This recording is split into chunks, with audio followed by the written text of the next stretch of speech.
sorry. Oh wait, no, hold on. Ready? No, never mind. I was gonna do something. No, I want you to do it now. I was gonna sing, and then I don't remember the words. So maybe start. Start. Oh. You got no soul, sister. That's all I thought when I went to go watch Here at the Globe. Sorry to blow out your eardrums, folks, within the first 30 seconds. Thank God for my noisy self. Welcome back, everyone, to Revolving Horse. I mean... Oops, did you mean door? Oh no. No. I hope you're cringing in the car, or you're cringing in the gym, or you're cringing in the shower, Maya. In the off. Oh sicko. My God. What did I say I was gonna do? Wee woo. Wee woo. And a motorcycle? Wee woo. I can't believe these people. It's like they don't know that we're having a recording huge moment together. I almost said we're having a recession, which I mean, I wasn't lying on that one. For sure, I'm low on funds. How are you this week, Miki Goose? Well, again, I survived. Mm-hmm.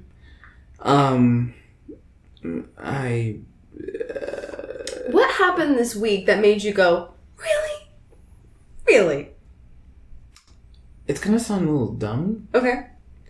But I just finished watching Succession. It's a great show on HBO. Okay.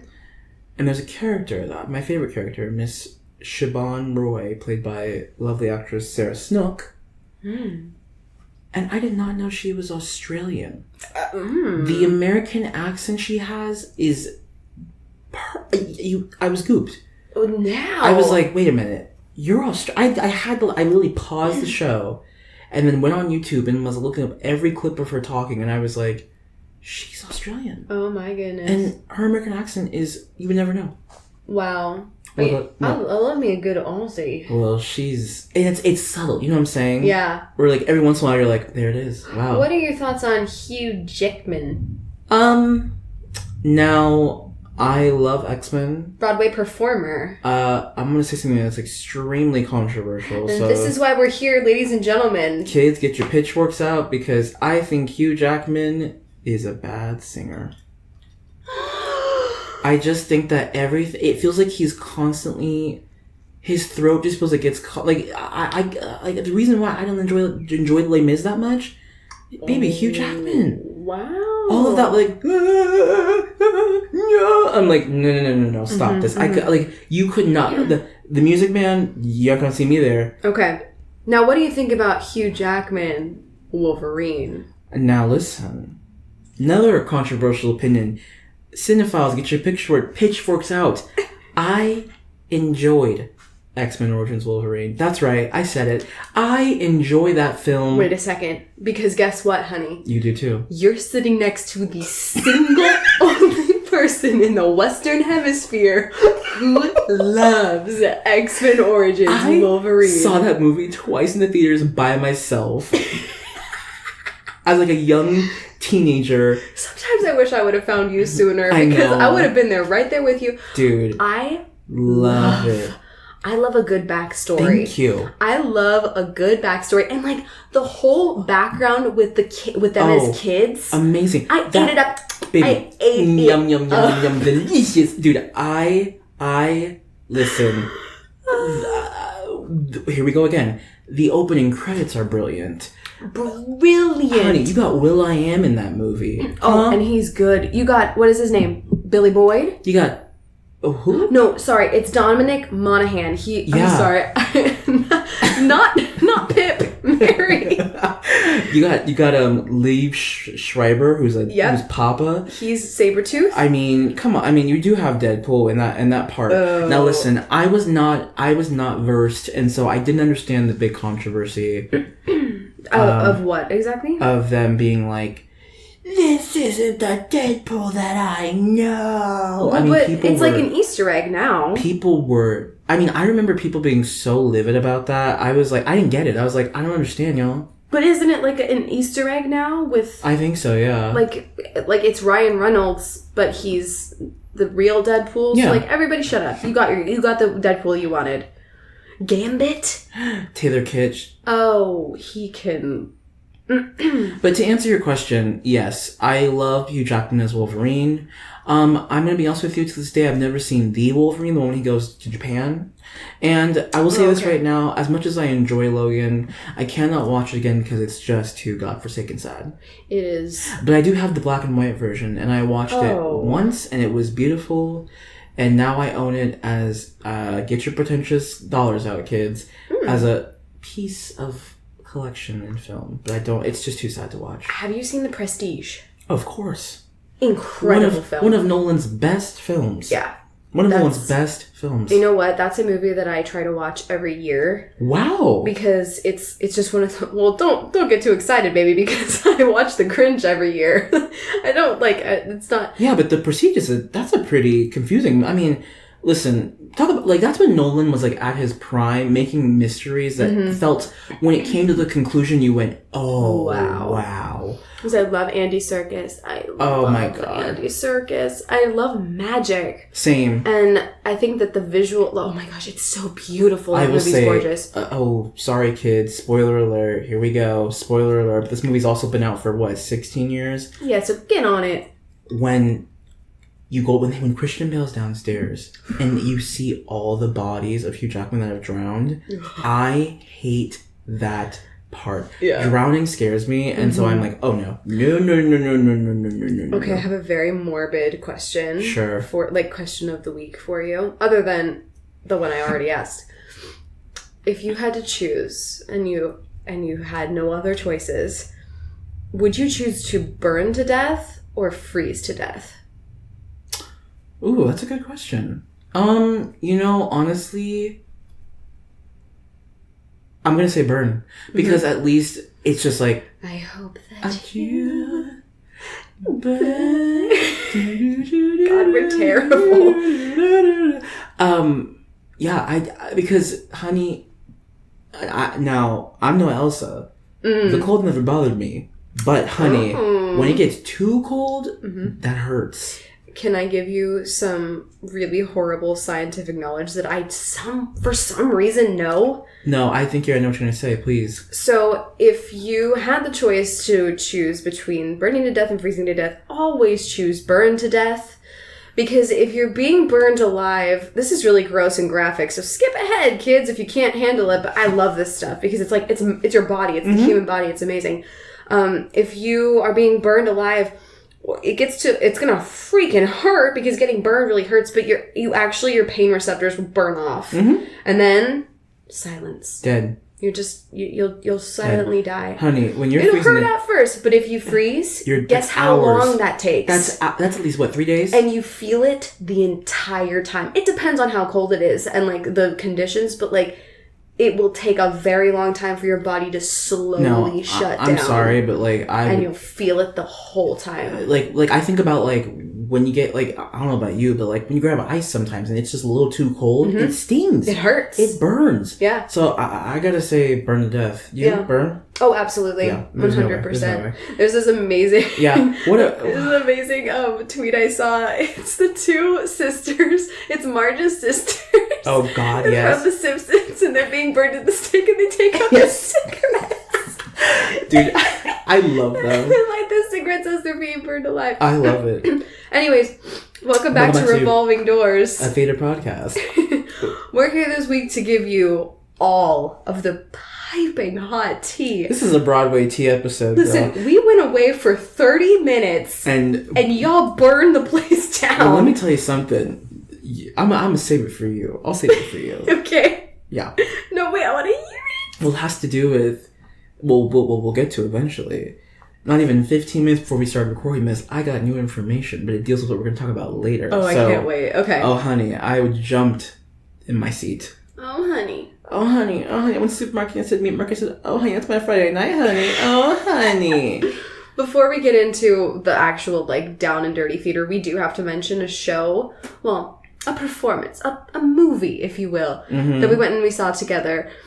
Kian... No, should we give a backstory? Yeah, let's get a little backstory. So we went to go see Bo Burnham's Inside in the theaters, okay? Now, Miss Jillian and I... Oh, wait, they don't know what that means. Anyways, me and Jill were soaring over California. We'll just say that. Mm-hmm.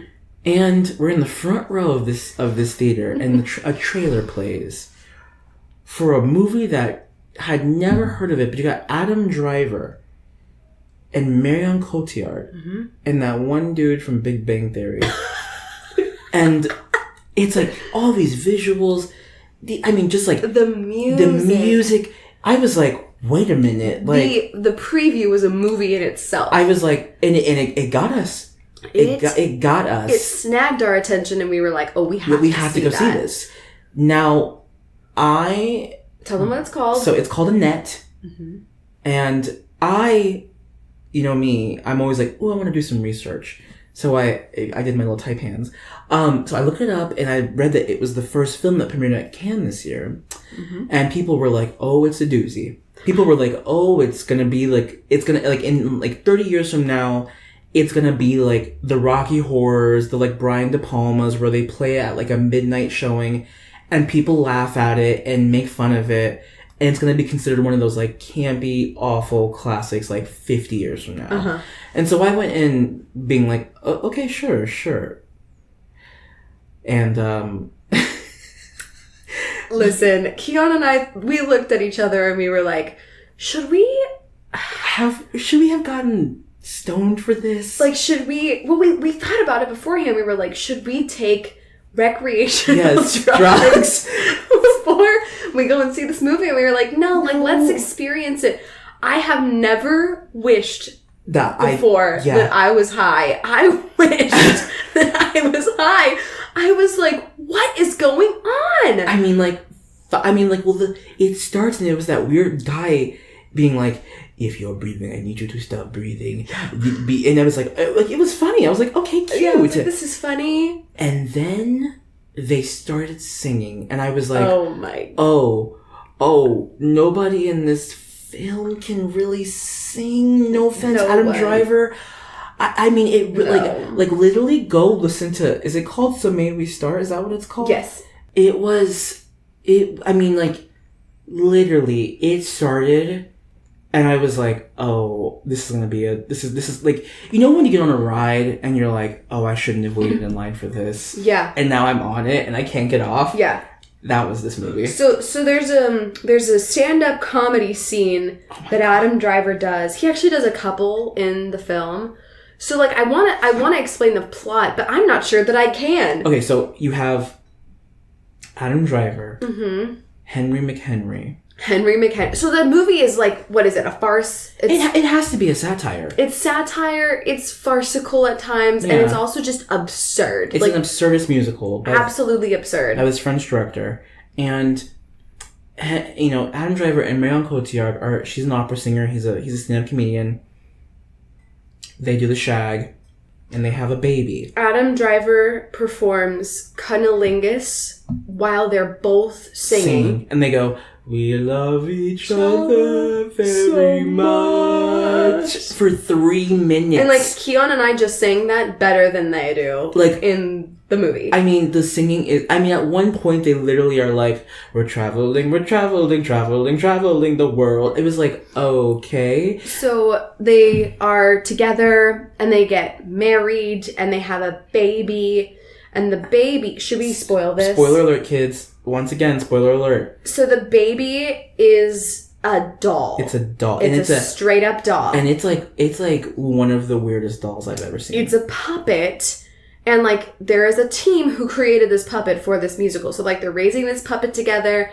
They take this puppet, like, their marriage is starting to crumble. They take this puppet with them on a boat for no reason. And he basically, like, dances with Marion Cotillard until she falls off of the boat. I think he killed her. Yeah. Well, it's kind of, like, up in the air. We don't know. And then the baby and Adam Driver, well, the doll and Adam Driver, they, like, go and, like, get marooned on a rock. And then this weird siren version of Marion Cotillard comes back. And she's like, I'm going to hunt you forever. And then the baby becomes a star because she has... Oh, her mom's an opera singer. Mm-hmm. So when the mom dies, it's like the baby gets the mom's voice, which somehow. haunts Adam Driver, and he's like, "I'm gonna make money off of you, kid." And then they have like what was his name? The dude from the conductor. Yeah. So the conductor guy who was in love with, what was her name in the movie? I think it's Anne. Anne. Yeah, because the kid's name is Annette. Yeah. Okay, so he was in love with Anne, and there's this amazing scene where the camera's just, like, circling him, and he's like, I'm super in love with Anne, I'm really sad she's dead. Hold on. And then he's conducting. And then he comes back, and he's like, I don't know. Adam Driver asked me to come to his house tonight. Not sure why. And, like, the worst thing is like, spoiler alert again, Adam Driver kills this guy, and you're like, what? And then, like, all of a sudden, like, Annette has to go perform at what they call, like, the halftime bowl, which is clearly the Super Bowl. Yeah, Annette becomes, like, a superstar, and so, like, they're, like, basically saying, like, you're exploiting your daughter. And then, at the Super Bowl, she's like, Daddy kills people. And they're like, and then he goes to jail, and then somebody brings the doll to jail. And suddenly she's a human. And then there's this, like, incredibly heartbreaking scene with this amazing child actor. Dude, that little girl. Listen, Hannah Conway, if you're listening to this, I know you hate child actors, but this girl was good. I was stunned. I usually really do not like Macaulay Culkin, whatever. But this little girl, she shook me, dude. Yeah. It was heartbreaking. So she's like, Daddy, you suck. And then she leaves. And then the movie's over. Now, here's my thing. This is Kian's interpretation of this film. Yeah. I feel like it was this French guy being like, Americans have such an obsession with the toxic male. Mm-hmm. And, like, America can, like, you know, people like, I'm going to say his name, like O.J. Simpson, or, you know, it's like these men who, like, have clearly committed these crimes, but yet we go, oh, but you are a beloved figure, so we can't hate you. Because, like, one thing that I never understood about this film was, like, all of a sudden, randomly, it's like, 6 women are like, Henry's abusive, he's abusive, and then it never got brought up again. Well, it gets foreshadowed. I think that was foreshadowing of the fact that he's going to hurt her. Yes. And he does. And it's like, he like, is super shitty, and, yeah, it's like he totally exploits this little girl. But I kept thinking to myself, like, well, there's a lot of fathers who have, like, exploited their daughters, and who are now pops, you know, who either, you know, R.I.P. some of them, like, you know, Whitney and Amy Winehouse, but, like, you know, these men who have, like, exploited their daughters to become these machines that are now beloved figures. Yeah. But I mean, dude, it was a weird film. Absolutely bizarre. It really, truly was a vessel for Adam Driver's acting. Oh, listen, I'll tell you right now, you see them cheeks. Oh, you see the cheeks? You see the Adam Driver cheeks. Definitely see some cheeks. But I was affected by this film. Same. I mean, I keep thinking about it, and it's back on Amazon. It's on Amazon Prime right now. Yeah, you can go watch it on Amazon Prime. And I may just watch it again. I might. Maybe I'll see something that I'll see there's something there that wasn't there before. Oh my god. Yeah, definitely a vessel for Adam Driver to, you know, show off his acting chops.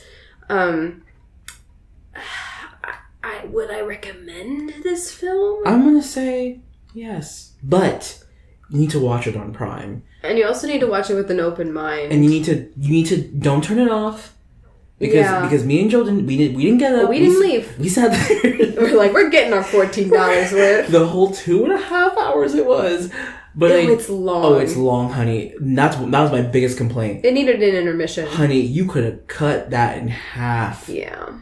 But watch it, text us, message us, take a picture, and, like, tag us and be like, Revolving Doors Podcast, and put hashtag May We Start. You a-holes told us to go watch this film. Yeah, and we'll be like, sorry, honey. So, Revolving Doors. Back to the theater. Theater podcast. Speaking of theater that we saw, we did go see a show. Listen, y'all, we got to go see our dear friends perform, and boy howdy, was it nice to finally go out and see some live singing. Now, I'll preface, we're going to save this for a future episode, but the night before, I did see Hair at the Globe.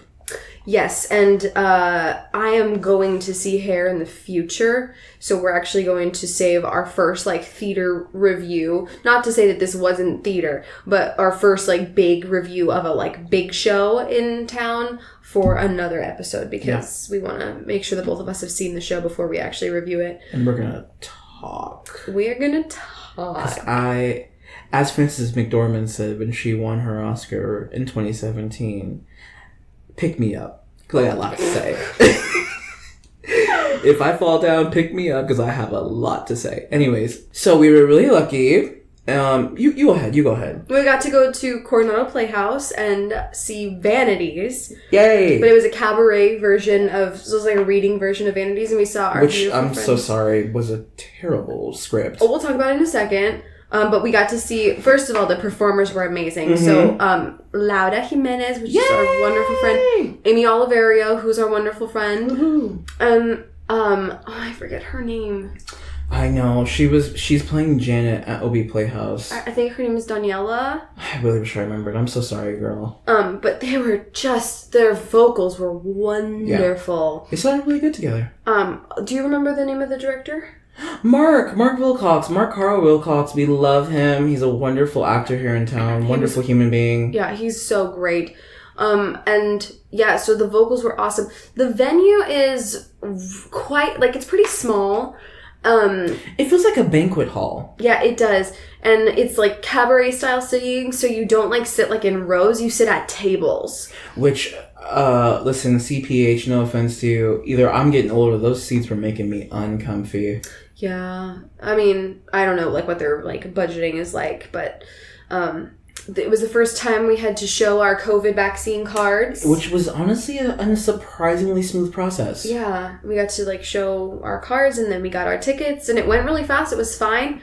And then, so the show, Vanities, it doesn't get produced very often. And I'm not surprised. And there's definitely a reason for it. Like, there's just straight up, like, racism. And I want to... jokes in it for some reason. And I want to preface that everything that we're about to say does not have to reflect the actors or the director, because this isn't like, well, this is their material. This is the material. It's not their fault. They didn't write it. I was like, this script is, well, here's my thing. It was set in the 60s. It was like, you know, these three girls who were college. To me, it felt like First Wives Clubs, or it was like there were these college roommates who then were like, we have to get the hottest boys in town, and then grew up to be like, oh, one of them is married, and they grow up with each other, and, you know, this is a terrible, terrible, like, me trying to figure out what the heck it was called, or plot. But so many times I was like, oh, so, like, to me, I was watching that show going, and I felt this way about Hair, I was like, you did this show just for your older audience. Mm-hmm. Well, the characters, so they're in high school in college. The 60s. Yeah. So that means they were born probably in the late 40s or the 50s, which means they are baby boomers. So these are boomers, like these girls. Oh, also the play or the musical was written by two white men. Which was a shock for me. And they wrote 3 female characters. It was literally like watching what men think women talk about. And I was like, well, what really left me gooped was I was like, wait a minute, this wasn't written in the 60s? This was written in 2009. No, so Laura actually told me it was written in the 90s. It was a play. Oh, you can tell. And then they adapted it, and then it was like revamped in... Wait, hold on. Now I want to look it up. 1 second. It just felt like... How do I explain this? It's like it... Once again, it felt like First Wives Club, or, you know, something that could have been a potential, like, cute little 90s sitcom movie, 90s rom-com movie. Okay, so, based on the book and 1976 play... Oh, there you go. ...of the same name, it premiered off-Broadway in 2009. I just go... I mean, there were moments where I was like one of the characters, I think her name was Joanne. Mm-hmm. It was like all she could do was joke about slitting her wrists, and I was like, my God. Yeah. And I don't know, like, and I don't know. It was like there's just like this random like abortion drop. And then it was like one of them was sleeping with the other's husband, and I was like... Yeah, it was just like, this is what men like think women talk about when they're not around. It was very much like, ooh, we're catty, and we just are so... I don't know. Did not pass the Bechdel test. Failed. What I will say, you know, I was happy to see our friends sing again. Mm-hmm. I had that realization when I was watching Hair too, where I was like, wow, after a year of not really being able to see people perform, it is nice to like sit down and be like, look at you do what you like meant to do. Like look at you make your magic, you know? And I thought that, you know, when they did their harmonies for the most part, I was like, very nice. Yeah, it was really, really nice. Yeah, it was very nice to be out again, and we just, I was like gushing over them afterwards. I was like, oh my God, you guys were so good. Like, thank you so much, because it was really, really nice to just see like talented people do their thing. Yeah. I wish that I know that they feel this way as well. Like, I wish that the substance was there. I wish that the script was better. I wish that at times the band was a little bit quieter, because at times it was hard to hear them. Mm-hmm. Oh yeah, they had that complaint too. Yeah. Also, Lada told me, so we were there on the first night. Lada told me, she's like, of course, the second night we all did so much better. Right. Because they weren't nervous, but I mean... I still thought they were amazing. Yeah, I'm happy we went, and you can't go watch it because it's over, but it felt good to like go out and go support friends at a show again, you know? Mm-hmm. So... Yeah. So, like, speaking of Hair, we... just today got an announcement from the Old Globe. Now, let me preface really quickly. So, when I went to see Hair at the Globe, it's at the outdoor theater, the festival theater. Mm-hmm. Now, I did not bring my vaccination card because I forgot. Oh. But I had a moment, I went with Isai, our friend Isai, and we wore masks. Because we weren't sure about it. We were like, oh, never once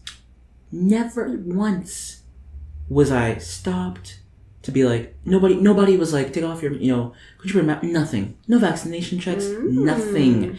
Now, guarantee you are outside. You know, you're outside. But you're next. Honey, you're sitting next to a person. You know what I'm saying? It's like, there's no spacing. There's no 6 feet. No, baby. You're sitting next, you're getting, you know, up in your neighbor's junk. Yeah. That didn't sound right. But there's no spacing. So then today, after a week, mind you, that this show has been open. Yeah. They give an announcement. Dear Jillian Jones, we are thrilled to be back producing live theater once again, yada, yada, yada, yada. Through close consultation with medical and public health officials. Now, do you believe that? I also want to point out, the Globe is a huge theater. Huge. And yet, how are you one of the last people to say this? And you're already open. Honey... You could have set the standard. We're announcing a new set of policies for attending a play or event at the Old Globe. As of Tuesday, August 24th, 2021, all patrons who attend an event or performance at the Old Globe will be required to be fully vaccinated against COVID-19 and present proof of vaccination in order to enter its theaters. Fully vaccinated is defined by the CDC being at least 14 days after the receipt of a second dose of a 2-dose vaccine or blah, blah, blah with Johnson & Johnson. To gain admittance to the Old Globe, all attendees will be required to present photo ID and proof of vaccination status. And then they give you the list of acceptable proof. So it's either the physical copy, your photo, or a digital vaccine record. Patrons who do not receive the COVID vaccine due to medical reasons or sincerely held religious beliefs can attend a production at the Old Globe, but will still be required to be present... will still be required to present the negative result of a COVID-19 PCR test taken within 72 hours of entering the Old Globe.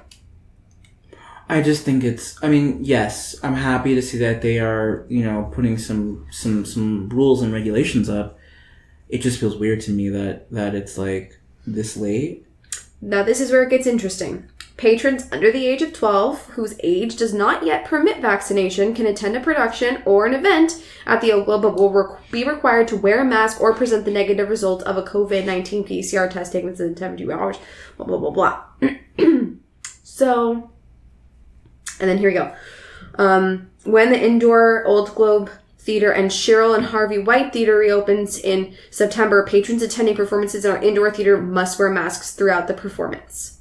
It's recommended but not required that patrons wear masks while attending the production of Hair. That's shocking. I mean, I get it. It's outside, but I felt so much better putting that on than having it off. I mean, as long as you're keeping people safe, it feels interesting to me that it came out now.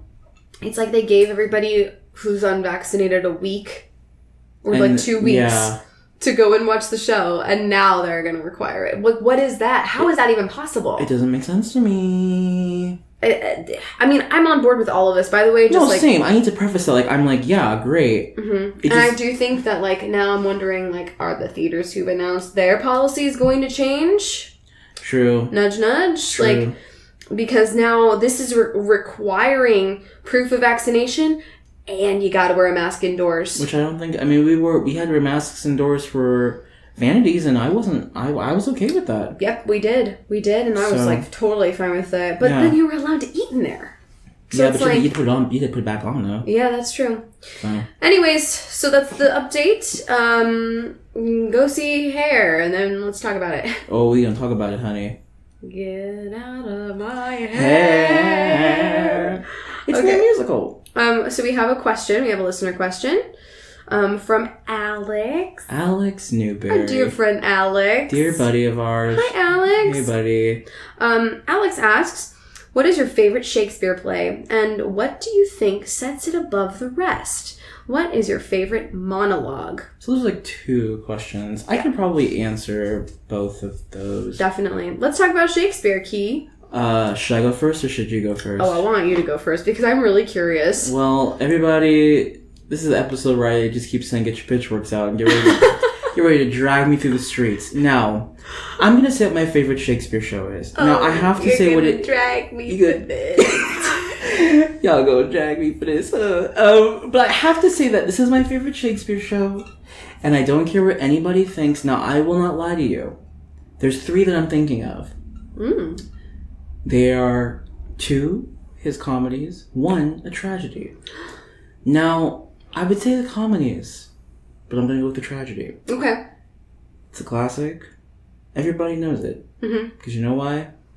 It's Romeo and Juliet. Okay. Is that your top number 1? It is not my number 1. Okay.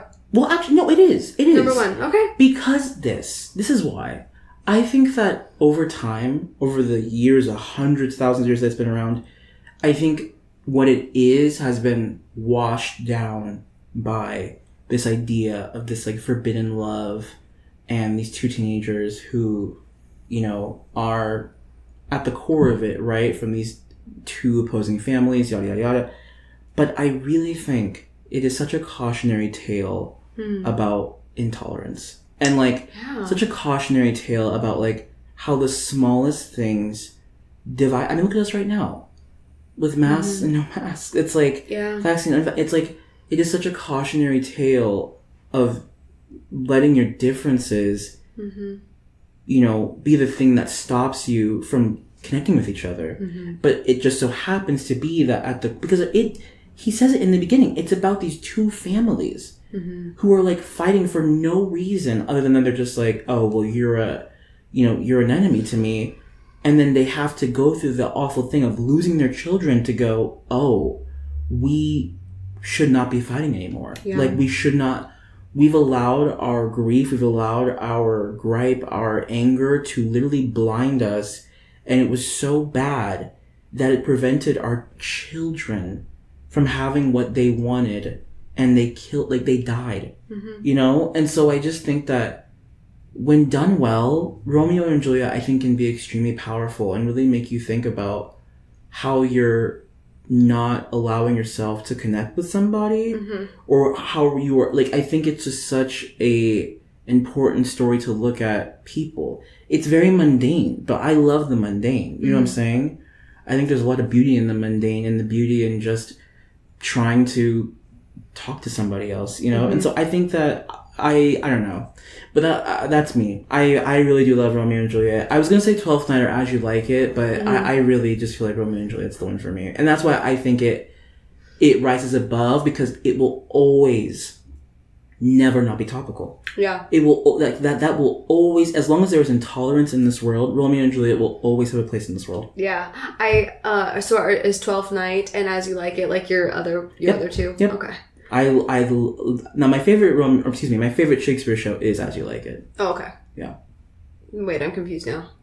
It's not Romeo and Juliet? Like comedy, I should say. My favorite comedy is As You Like It. Yeah, sorry. Comedy. Healing the world. Every time. Comedy. But yes, like, favorite all time, Romeo and Juliet. But like, if we're talking about tragedy versus comedy, As You Like It's my favorite comedy. Wow. Okay, but what's your answer? Get out your pitchforks, kids. I want to hear you scream.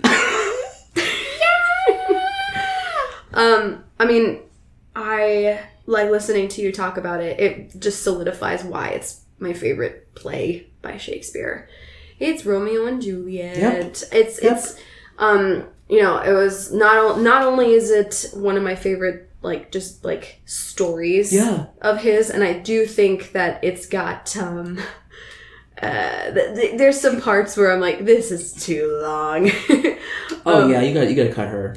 But I mean, it was life-changing. Yep. That play was life-changing for me, just being in it, reading it so many times and finding something new every single time I read it. I really like what you said about it. It's like the sacrifice of the few for the benefit and growth of the many. Yep. So now, like, the families will hopefully go on and, like, actually, like, mend their differences. Yep. And all of the different ways this story crosses into people's lives. Yes. And it's just blanketed across every type of society. Yeah. You can have a story, or you can find some of yourself in the story. And I think that that's really, really beautiful. And we like seeing ourselves in art, right? Exactly. And once again, I think that it's unfortunately weighed down. I think people only look at it for the love. And I go, there's so much more to that, though. Listen, Baz Luhrmann's Romeo and Juliet. One of the best gifts I've ever received. It's on my door. I'll take a picture and put it. It'll be on the Instagram post. My sister, Anna Lindmeyer, she bought me a poster, the film poster, and it's on my door. I love that movie to death. It's so good. It shaped me. It shaped who I am. 100%. It's really, really good. And seeing the play, watching it in like film version, reading the play, it's all different experiences, but I love it so much. Same. And then my close seconds, I absolutely love 12th Night. That's the one that I haven't been in that I would really love to be in someday. Same. And then I love Midsummer. Okay. Because I love Puck. Have you ever seen the National Theatre Live's version of it? No, actually I haven't. We're gonna watch that then. Let's watch it together. Let's watch it. That sounds fun. It's fantastic. I would love that. Now monologue. Mm-hmm. Easy, simple. Emma's monologue, Act 2, closer of Stupid Fucking Bird. Oh! What a powerful piece of literature. It's a woman who's being like, a woman who, like, by the world is being told, you need to sit down because you're fading. Mm-hmm. And she's going, no, because I refuse to be told what I will be. Mm-hmm. But she has this great, I'm going to butcher it because I don't remember it by heart. But she has this great moment where she's like, we are artists. We have to be in the middle of it, of living, of telling the truth. Mm-hmm. And there's something about those words that I'm just like, I don't know. I just think it speaks volumes to whatever you do. To be like, you can't sit on the sidelines and think you're going to win. Mm-hmm. That if you want to be good at what you do, if you love what you do, if you believe in yourself and what you can do in this world, you have to be in it. You have to commit yourself to it. You have to trust it, and you have to trust yourself. So for me, that monologue, it's like a 3-page monologue. Mm-hmm. Absolutely. I tattooed on my body, honestly. Oh my. You? I love, you've read Detroit. Oh, absolutely. Sharon's monologue about the dog. And for no other reason that it's just this woman just losing her absolute mind. Laurie Metcalf played that on Broadway? Right? Am I crazy? Or she played... Yeah, she did. God, the money I'd pay to see her do that. Because Laurie Metcalf is a fantastic actress, and I just know that she would... I know she sold that. There's so many... Beat by beat. That's what I was about to say. There's so many beats in it where her mind is just like unraveling. Because it's all subtext. It's not about what's actually going on. Yeah. It's not about what she's talking about. It's everything that's deteriorating around her. Yeah. And I just love writing like that. Yes. Because it's asking something from the audience. Yes. It's not treating the audience like a baby. Yes. It's asking the audience, read between these lines. Yep. I love that. It's awesome. I love that. And it's that's awesome. what it goes back to it. The reason why I also love Bird is because it feels like a streetcar moment. Oh, to yeah. Me, it feels yeah, like yeah. To me, it's like it's the moment of Stella and Stanley. And to me, it's like if Stella could have spoken and been like, "I'm gonna tell you off, Stanley." That's what that moment is. Is it's like, and I think it's just so amazing to be like, here's a woman who's going, yeah, to the man, going, yeah, I dare you to walk out the door because you know you'd be useless without me. Oh, the power! And she gets her point across. Oh, quickly. God, I love that. I love that play. Incredible. But Alex, buddy, we love you. Yeah, thank you. Thank you so much for the question. We loved it. Is it break time? I think we're gonna take a break. We're gonna get some apples and orange juice and tell the team good game. We'll be back. We'll be back.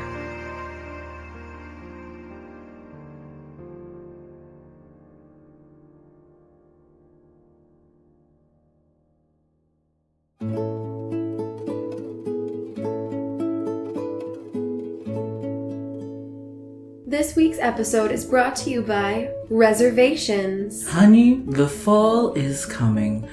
Vacations are being booked. You want to make sure that you are securing that good time. Well, I don't think you can do it with that no reservation culture, baby. You got a phone, you got Google, do yourself and the business a favor and ask for the resi. Don't go showing up with a party of 20 on Christmas Eve to the Cheesecake Factory and get upset with them when they have no room.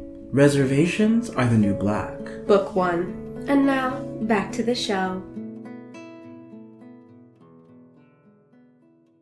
Okay, so this week's cold read, as per usual, Kian is gonna go first. I'm gonna go first. I think this time we're just gonna go. Who cares about time? We're just gonna go until we're done. Oh, I was gonna time you. Let's just do it. Okay, here we go. Let me know. Okay, my love. And your time starts now. So my cold read this week is to Waitress on Broadway. Why, you ask me? Now listen, I'll tell you right now. Back in 2016 when this thing came out, and nobody was giving it love because Hamilton had come out, I was that hipster who was like, but everybody had listened to Waitress.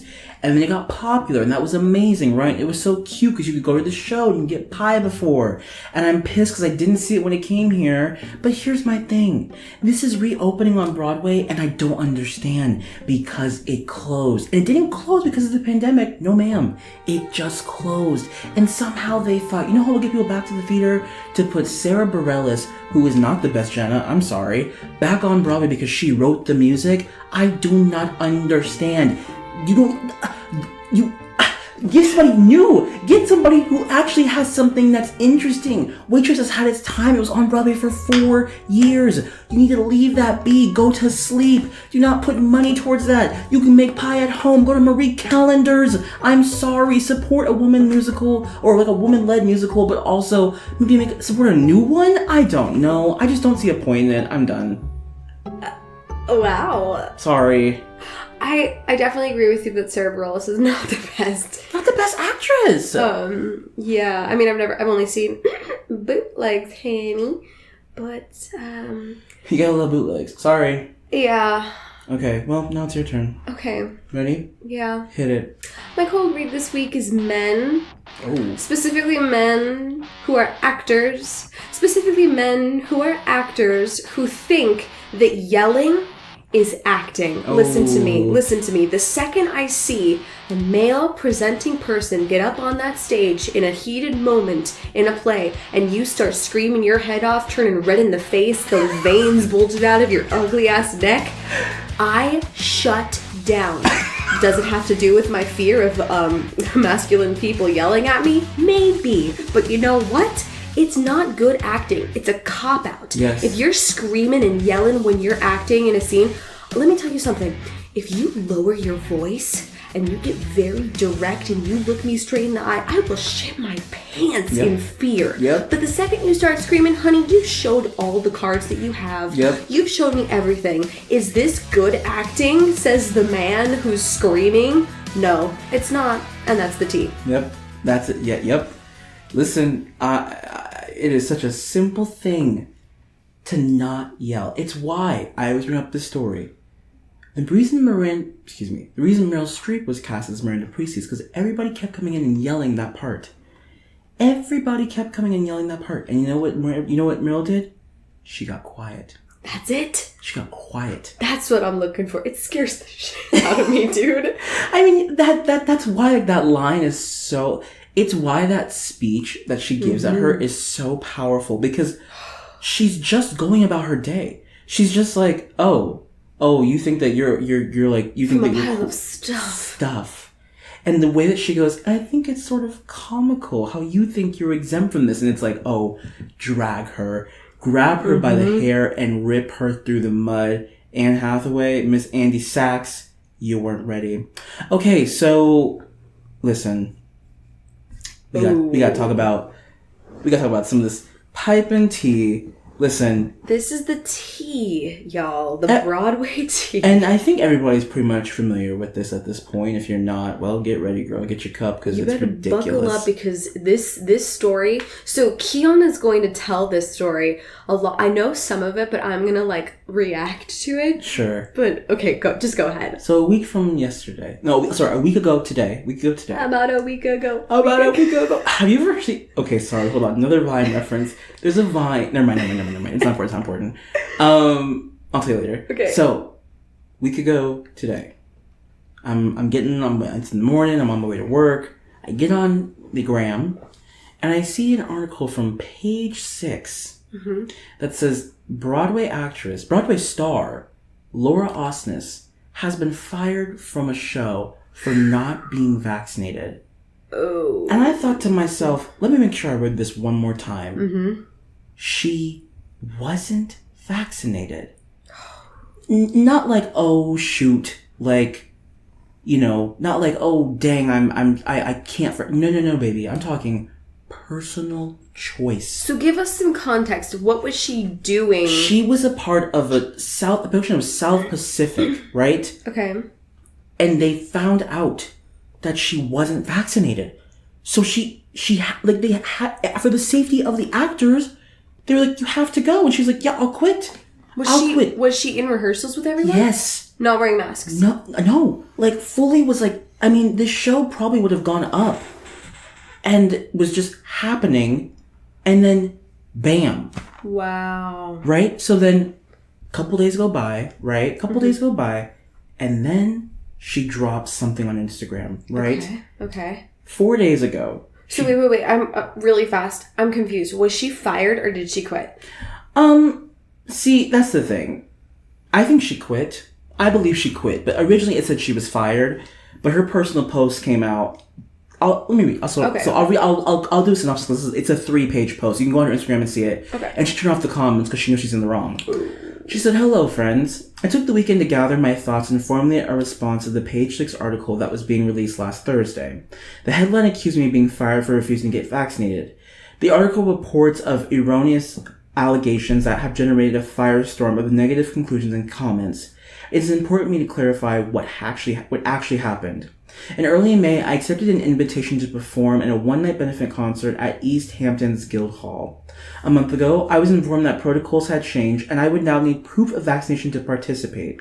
I was disappointed, but responded that I would have to withdraw as I have not yet gotten the vaccine. It is also important to clarify that none of my fellow performers were ever pressed on the matter, or never pressed me on the matter before I withdrew. It was a drama-free and discreet transition.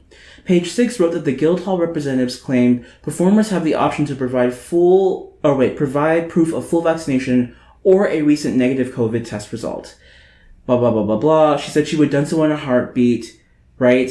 And She goes on to say that my case is personal, and I stand by the decision my husband and I, with input from our physician, have made for ourselves, our family planning, and for our future. There is so much that is still unknown. Someday, perhaps we will feel more confident in the research to consider a different position. With the information that is currently available, however, I have conviction that I and many others, both in and out of my industry, feel compelled to stand by. COVID-19 has negatively impacted millions of lives and is still a very real concern for me. The safety of my colleagues and audience members is extremely important to me. I have been involved in several projects that have successfully navigated production during this time, carefully and completely COVID-free. She goes on to talk about how, like, every soul is entitled to do what they want, and she's basically saying that, like, I'm allowed to make this choice, and it shouldn't affect me getting hired. And I go, are you out of your goddamn mind? I'm confused. Was she in a room with a bunch of people who thought that she was vaccinated? Yes. That's the thing. She showed up and she didn't, no one knew. That's what I'm saying. She mentions that she's like, I was unvaccinated, and it wasn't until I found out I was going to have to prove my vaccination that I withdrew. Instead of just getting a vaccine or providing a negative test, she goes, I'm going to just leave. And it's like, girl, what? Like, who do you think you are? Number one, to think that you could just show up and at this time now where we really are trying to get people to take the vaccination and get the shot, get the jab, to go to say like, oh, I'm going to go perform and not be vaccinated. What made you think, that's fine? The fact that they had to say it and say, yeah, you need to prove this for her to go, oh, I don't want to do this anymore. Wow. Yeah. It doesn't make any sense to me. She was like, yeah, I'll show up, get vaccine or COVID test. And then they're like, no. It's actually like you have to be vaccinated. And she's like, I'm leaving. Wow. And it's a shock. Well, about 15 minutes before we started recording, because this has been a huge thing where some people have been like, yeah, you're right. You deserve to do, and I get it, you know? Yeah. She's a beloved figure. She was Cinderella. She was the winner on that Grease contest. Like, she was Sandy. Like, she's a beloved Broadway person. But I don't think that excuses her from doing that. Do you know what I'm saying? Well, so, like, if you are, like, masquerading as, you know, like, I'm safe, like, but the entire company was required to be vaccinated, that's not good. Because what drives me crazy is she tries to act like she wasn't given the choice, and I'm going, but that doesn't make any sense to me. Yeah. I do think, like, the personal choice thing. Oy. We can talk about that a little bit, I guess. Oy. I mean, it's not really theater related. I'm sorry, but you don't have any personal choice on what your germs decide to do, honey. You don't have the choice to infect somebody accidentally. Yeah. It's not your choice. Yeah. And if it's a matter of public health, wouldn't you want to do something small to help people out? I do want to, like, touch on a very small thing, like with the Johnson & Johnson vaccine. Sure. A lot of people have been saying, like, oh, well, the vaccines are unsafe. They're not FDA approved. Did you know that that's true? They are not FDA approved. They're not. And the reason for that is because they are pushed through all of the red tape that has to do with getting something FDA approved was removed. There was an emergency order put on this vaccine because, I don't know if you knew this, but we're actually in a pandemic. Hello. So the second there was problems with the Johnson & Johnson vaccine. And when I say problems, I mean 6 people died. That is 6 people out of hundreds of millions of people. 6 people had problems with this vaccine. And guess what they did? They pulled it. They said, we're not going to let anybody get this vaccine until we do a little bit more research because we don't want anybody else dying. 6 people. Do you have any idea how many women die of blood clots because of birth control problems? It's a lot more than 6. Yeah. So that just goes to show you, like, how safe and how, like, serious, like, this has been taken by people who, you know, their entire careers are built on and listen, I'm not a medical professional. Neither of us are. This is just our opinion, everybody. But we're sitting here shaking in our boots, terrified that we're not going to be able to open our theater. And you're out here not getting it. And like I said, it's like, what gets me is it's like, I mean, I guess it's fine. It's like, okay, she's been performing clearly enough where she gets a negative COVID test, and that's fine. But I'm going, why would you even, like, you're an actor. Mm-hmm. The theater is one of the biggest fields that took an impact during all of this. Mm-hmm. And you know how serious it is. For God's sakes, when we were taking a break, I read something that was talking about how Signature Theater is going to put a hold on their thing because they're nervous about the virus. Yeah. And it's like, people have waited not years, but a year, which feels like a lifetime, to get back to this thing. Mm-hmm. And you're going to be selfish enough to just be like, well, I just don't. I mean, fine, it's a personal choice, but you shouldn't act like it's like I'm being attacked for this. It's like, no, you deserve to have a little shame. Yeah. At this point, like I with her statement, and this was written like how many days ago? 5 days ago? Yeah. We have so much data now from the amount of people who have gotten vaccinated that shows that it is perfectly safe in every way. Infectious disease experts have done rigorous testing on all of this. I did a lot of research on the woman who developed mRNA vaccines. She was asked, like, what do you think about people who don't think that the vaccine is safe? And she's like, excuse me? Yeah. She didn't even understand the question. Right. She was like, what do you mean unsafe? Well, this has been my life's work. Well, I've been working on this for 30 years. Thank you. And they're gonna start I think it's the Moderna. They're gonna start to work on an HIV vaccine, which is huge. That's amazing. But what I love, and once again, I think what is bothering me about this whole Laura thing is like she's acting people are shaming her, and it's like no one's shaming you. Mm. No one's shaming you. Everyone's just going. You do realize that like your career cannot thrive if you're going to put other actors at risk. On purpose. And so what I love is that Javier Munoz, who is an actor, who was a understudy, actually went on for Hamilton. It was like Lin-Manuel Miranda's like best bud. Did a response to her today. And was like basically saying, yeah, I'm not going to shame you. Like, I appreciate your honesty, but like my roommate and I were extremely careful. He goes, my roommate goes out, contracts this thing, gets a mild cold but does not die. Mm-hmm. Unlike the 6 people who I know who got it and died during the pandemic. And he's like, whether you choose to believe it or not, it saves lives, Laura. Yeah. And I'm like, that's the proof in the pudding, girl. Yeah.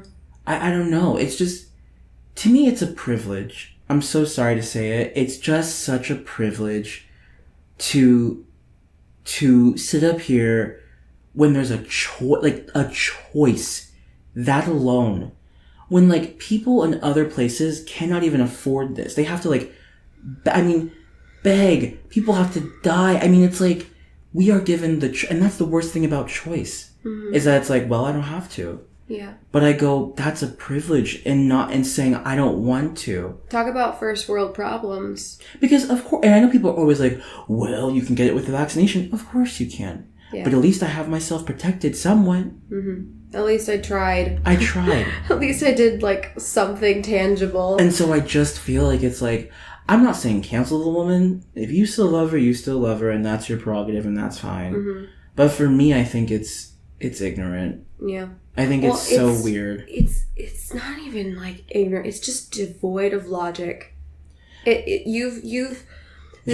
people like this where she said, like, the resources that are available now based on this. Have you actually looked at the resources? I doubt it. I asked my amazing uncle, who's a doctor, I was like, hey man, can you send me as many like medical studies as possible about the vaccine? I want to read. Yeah. I want to read. And he sent me like 10 different studies. They're all from like John Hopkins and like all like literally like these medical journals that I don't have access to as a doctor. And I was like reading through them, and a lot of the words I can't understand because I'm not a doctor. But some of it I could. And then I've been doing some, like, opposite research, like, on the other side. So I'm, like, reading about, like, why people who are really adverse to vaccines, like, what's the, like, thinking behind that? Right. And what I really think it comes down to is wanting to have some kind of control over this situation. Yes. Where, like, being told to do something is not fun. No, like, nobody wants that. It's scary, especially when you're an adult. You're like, wait, but I'm an adult and I can make my own decisions. Exactly. It's also really hard admitting that you don't know everything. That's really hard, too. So, like, I'm not trying to defend her. I'm just trying to have some, like, I guess, empathy for not just her, but other people who are still hesitant to get the vaccine. Like, even now, I'm trying to have some empathy and say, like, I'm sorry that you feel so out of control in your life that you think that this is the only way that you can take control. Yeah. This is the only way you think you can take back your life a little bit, because it's actually at the cost of other people. Of so many, and the cost. And that's not anecdotal. No. That's factual evidence. And, like, look at the numbers. Look at the places where they have the lowest vaccination rates, and you will see the highest number of COVID deaths. Yeah, that's just true. Yep. There's no arguing actual facts. It's just frustrating, and it's like, I empathize with her to be like, okay, you don't want to get it. You and your husband, you're not comfortable. Fine. I just go, how could you walk into that space? This is something I tell Dillon all the time. You can't have it all. You can't. You cannot have it all. You don't want to get the vaccine? That's fine. Guess what? You got to stay home. You can't perform. You got to stay home. You cannot perform. You cannot perform. So listen, I don't know what she's thinking, but I'm going, Mama, good luck. Yeah, good luck, honey. I mean, good luck, because that's not cute. Everybody say goodbye to her career. Whether you like it or not, this is a stain. It's like, it's going to affect her career. People are not going to want to hire her because it's like, you don't want to take this precaution so that we don't have to shut down so that we can protect the actors? Well, it's not even like you don't want to take it. It's you willingly and openly decided to put other people's, like, health in jeopardy? Honey, I don't think so. But how? That's another, like, funny thing, because, like, I haven't really met many actors who are not going to get vaccinated. Right. And it makes me wonder, like, does that have something to do with empathy? I think so. Because actors are empathetic people, just like you have to be empathetic in order to put yourself in somebody's shoes deeply enough to portray another life, right? Yeah. So don't you, like, carry that through the rest of your life? Isn't getting a vaccination an empathetic act? Yeah. I think about Dillon, like, he hates shots. Right. He absolutely hates them. He's scared. He's terrified. Right. He went and he got it. Yep. And he did the thing. Yep. Even though he was terrified. Yeah. Listen, I know it's scary. And it's because he's afraid of needles. Listen, I don't blame him. I know it's scary, but, baby, we don't want to be in this anymore. Honey, hurry up. I just don't want to have to think about the fact, like, am I going to have a job in a month? Yep. That's, like, that would be something cool to not have to worry about. Actually, what I do not want to deal with anymore. Well, thank you for bringing this hot tea to us. Honey, I've been waiting. I've been sitting on that cup for a minute. Okay? Listen. I said listen.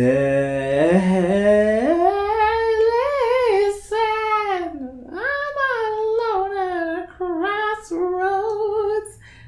I'm not at home in my own home. 'Cause I tried. Oh, no, keep going. No, I can't sing the rest. It's Beyonce Listen from Dreamgirls, which is a fantastic movie. I was waiting for you to do the rest of the song. And she goes, you should have known. Oh, yeah. Anytime you're going to tell me I'm not a singer, I'm going to point to this episode. Honey, I'm not a singer. That was gorgeous. What do you call that? Yelling.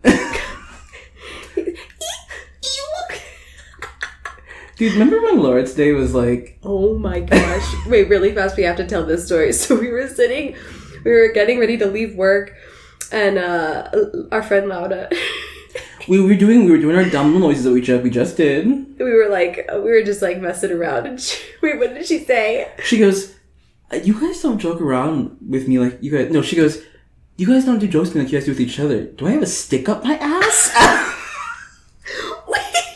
Dude, we were dying. My stomach hurt. I was crying from laughing. My stomach I was hurt. Like, you are... She's a Gemini, and she'd be putting the pedal to the gas. Is that the right saying? Pedal to the metal? Pedal to the metal, thank you. I laughed so hard. She's like, you don't joke with me the way you joke with each other. I have a stick up my ass? Dude, iconic phrase. Iconic phrase. She's awesome. Well, should we get down to brass tacks and do our favorite TikToks of the week? Yeah, let's do it. Would you like to go first? Okay, sure. This is mine. Okay. I went on these dates, and I would just basically do therapy sessions. I'm like, did your father ever love you? And they'd just start crying. Like, I would just whip out these, because I'd be so damn bored. They'd be so boring that I had no choice but to make it interesting for myself. They'd cry, and then they would just be so confused at the end. No one ever tried to kiss me, which I'm like, what the? Am I that unappealing? I don't know if they were scared or sad because of the questions. They never went near me, so I was just like, I'm not going to grab you. I'm not touching you, so... I said, just drop me here. Well, wait, I don't want them to know where I live, so just drop me at the corner. It was horrible. But dating is great. It's fun. So fun, guys. It's so fun. We don't need these. I love Liz Gillies, because that's who that was talking. Oh my gosh. Just the fact that she's like, God, these dates were so boring that I literally, basically traumatized these men because they were boring me to death. I just love wicked women in this world, and she's a badass, so I love her. That was mine. Okay, well, mine's going around quite a bit right now, but I really hope you haven't seen it, because I want to see your reaction. What the? You don't like it. It's a little frog, and she gets a little worm. Her owner tries to put a little worm in her mouth, and she makes this sound when... Oh. You don't like it. Oh my God. It's a gag. That's the gag. But I literally love that it backs up. It's like, oh, no, honey. It's so dramatic. I will say my other TikTok that I did love was this girl who was like, this is my job now. You know how McDonald's has been doing those celebrity meals? They had BTS and Bad Bunny. She's on the microphone and she's like, that's my best friend. How would you like to try the Sweetie meal today? I was dying. I was like, of course they make this poor girl who only makes minimum wage say this dumb thing for some McNuggets. Oh, no. Some McNuggets, man. Don't do that to a person. Hey, shout out to all McDonald's workers. Thank you. You're really doing the Lord's work. You're doing the Lord's work. And listen... When that McFlurry machine ain't working... Listen, I understand why that ice cream machine's not working, and it's not your fault. It's not your fault, baby. It is not your fault. This more... Never mind. I'm not gonna get on it. Well, it's been another week. Everyone, thank you so much for listening to our rants about the vaccine, our beautiful voices, our reviews of average and weird cinema. And for always coming back. Hopefully you do. Remember that you can always follow us at Revolving Doors Pod on Instagram. And you can... I guess I should talk about this. So, Patchwork is doing a workshop for a show that we're workshopping called Hey Bestie. Mm-hmm. And tickets are free, homies. So, August 22nd to the 29th, which means that when this comes out, a couple of days will have passed. But if you can show up, kids, head to that website, www.patricktheaterco.org. See that beautiful, gorgeous work that Dillon Hoban's been working on that website. And hey, support the homies, because... and see what we've been working on. The show is about bystander intervention, which is important. And it's going to be hopefully produced for incoming freshmen at San Diego State University. To get them to be upstanders in their community. So we're really excited about it. It's been a long road, so we're just trying to get it up and ready to go, because, oh my goodness, this time coming out of this, well, not even coming out of this pandemic, and this weird, in-between we're in, it's been really hard to produce art, y'all. It's been a frustrating thing, and I am trying to be helpful. But tell your friends, tell your mothers, tell your fathers, tell your sisters, tell your coworkers, tell your cashiers, tell your pastors. Tell your Trader Joe's checkout person. What do they call them? Their crew members? Yeah, tell your local barista. They're always so nice. They are. I think somebody in the back is probably like, you know, giving them the real, like, they probably are mic'd and like, let me hear you say one bad thing, and then they're gonna plug Joe in and have him come out of the crypt and be like, Jesus. Don't do this to my company. Oh my god. Okay, everyone, have a wonderful rest of your week. Be safe. Bye. Bye.